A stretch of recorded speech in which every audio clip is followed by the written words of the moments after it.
네, 안녕하세요. 손쌤입니다. 네, 교재에는, 제목이 오타가 나서요. 제목을 다시 수정했습니다. 한반도와 일본의 독자적인 문화가 발전하는 그런 모습을 볼 거고요. 한반도에서는 간단하게 보시면은 고려에 대한 이야기를 할 거고요. 일본 같은 경우에는 새로운 막부라는 것이 등장하더라 정도만 여러분들 간단하게, 오늘 내용 정말 간단하니까 간단하게 정리하는 선에서 마무리하도록 하겠습니다. 시작하죠.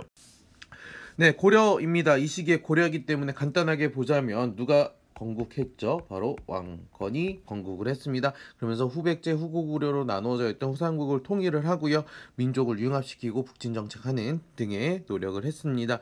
대외관계 같은 경우에는 요와 금에는 적대관계, 송과는 친교관계를 유지했다.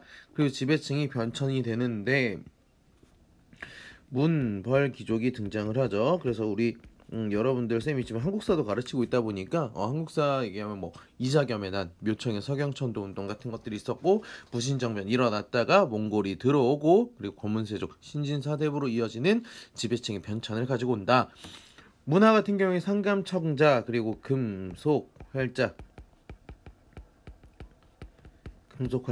그리고 팔만대장경, 팔만 대장경 등 독자적인 문화가 발전을 하더라까지만 간단하게 여러분들 얘기하고 넘어가면 될 것 같습니다. 넘어가죠. 그럼 여기서부터는 일본이에요. 여기서부터는 2번부터는 일본에 대한 이야기를 할 건데, 무사계층이 성장을 합니다. 무사 같은 경우에는 해이안 시대 중엽에 지방에 대한 치안이 약화되다 보니까 지방에 있던 그래서 지방에 있던 호족이 무사로 성장을 합니다. 그리고 조정의 무관 같은 사람들이 조정에서 무관이 무사로 성장을 합니다. 왜? 왕실이라는 귀족의 경호나 경비 담당하면서 성장을 하면서 이들이 무사단을 형성을 하게 되고요. 큰 세력으로 발전을 하게 되는 겁니다. 그러면서 이제 첫 번째로 이제 막부 정치가 전개가 되는데, 그 첫 번째가 가마쿠라 막부였다라고 보시면 되겠습니다. 대표적인 인물이 누구였느냐? 미나모토 요리토모. 이름이 좀 일본 사람이기 때문에 길죠. 미나모토 요리토모가 권력을 장악하면서 가마쿠라 지역에 막부를 수립하는 겁니다. 이게 12세기부터, 여러분들 이해하기 쉽게 12세기 말부터 14세기 초까지 수립을 하게 된다.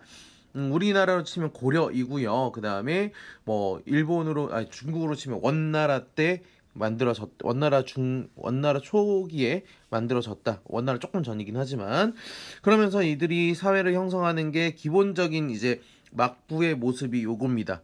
중앙에 쇼군이 있고 지방에 무사가 있고, 그러면서 토지를 주고 군사적인 충성을 주는 봉건제 사회가 형성이 되는 겁니다.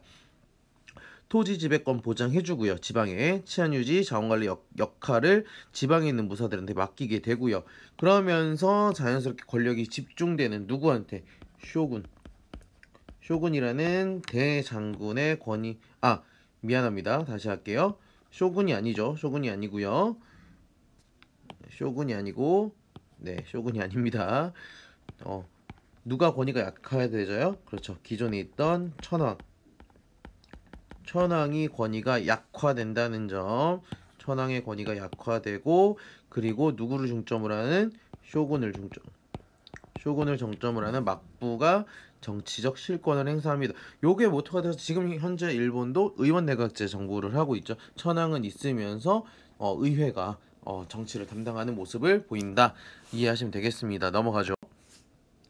그럼 가마쿠라 막부에 대해서 계속 살펴보면은, 경제는 송나라와 송말기였으니까 활발한 무역을 합니다. 그러면서 송에서 만드는 동전을 대량으로 수입을 하게 돼요. 요게 키워드 중에 하나예요. 그리고 문화 같은 경우 불교에서 선종, 그리고 유학으로서 성리학이 도입이 되고요.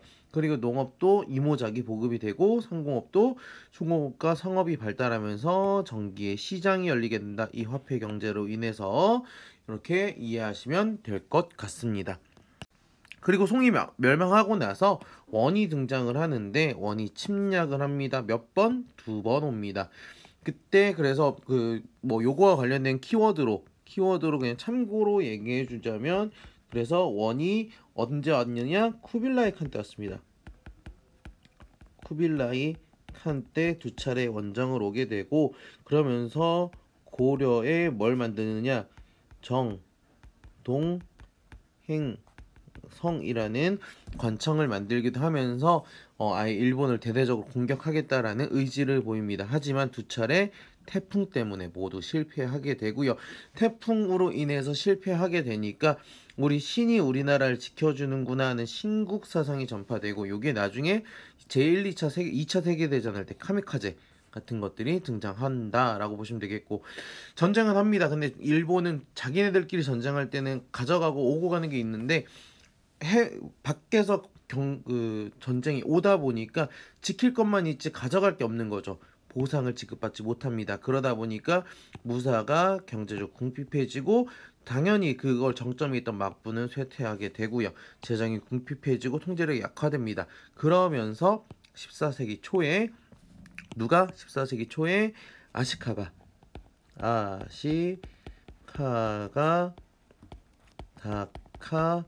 다카우지라는 사람이 정권을 다시 잡으면서 막부를 무로마치로 옮겨버리게 된다라고 이해하시면 될 것 같습니다.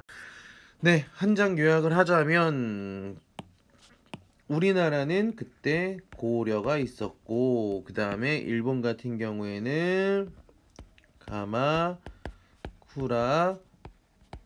막부가 만들어지더라. 이 막부의 체제, 그러면서 막부로 인해서 천황이 다운, 그리고 쇼군의 권력이 높아지더라까지 이야기를 했고요. 그러면서 두 차례의 원의 침략이 있었다 정도, 그 다음에 송으로부터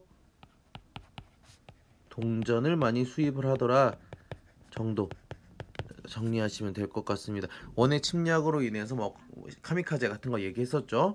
그러다가 이제 그로 인해서 나중에 이제 무로마치 막부로 넘어가는 것까지, 무로마치 막부에 대해서는 다음번에 일본사를 다룰 때 좀 더 자세히 다루기로 하고요.